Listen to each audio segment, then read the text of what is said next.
ગીર સોમનાથ જિલ્લામાં ધોધમાર વરસાદે તારાજી સર્જી છે। ઉના તાલુકાના પસવાળા ગામને કેડસમાં પાણી ભરાયા છે। સ્થાનિકોને ટ્રેક્ટરની મદદથી રેસ્ક્યુ કરવાની ફરજ પડી।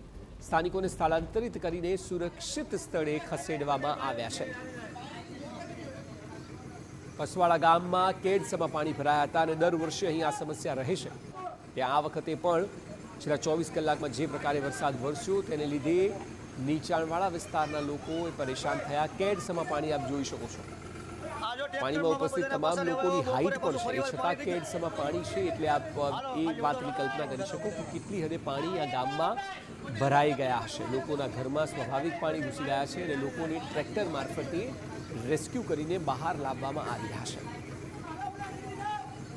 લોકોએ પોતાની ઘરવખરીનું નુકસાન અને ઘરમાં પાણી હોવા છતાં પણ જીવ બચાવવા માટે સ્વાભાવિક છે કે સ્થળાંતર કરવાની ફરજ પડી અને હવે પાણી ઓસરશે જ્યારે પાણી ઓસરશે ત્યારે આ લોકો પરત ફરશે। પરંતુ નીચાણવાળા વિસ્તાર હોવાને લીધે દર વર્ષે થોડા વરસાદમાં પણ અહીં સ્થિતિ એવી સર્જાય છે કે ઘૂંટણસમાં પાણી અને કેડસમાં પાણી પણ જોવા મળે છે। જોકે તમામની ટ્રેક્ટરની મદદથી રેસ્ક્યુ કરવામાં આવે છે। ગીર સોમનાથના ઉનામાં ધોધમાર વરસાદી આફત જોવા મળી રહી છે। ગરાડ ગામે વરસાદી પાણીમાં મંદિરો ડૂબ્યા છે। શિવ મંદિર અને ભૂતળા દાદા મંદિર પાણીમાં ગરક થયું છે।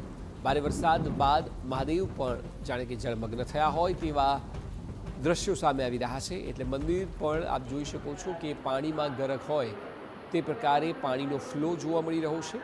એવું લાગે કે જાણે રોડ રસ્તા પર નદીઓ વહી રહી હોય તે સ્થિતિનું પાણી જોવા મળી રહ્યું છે।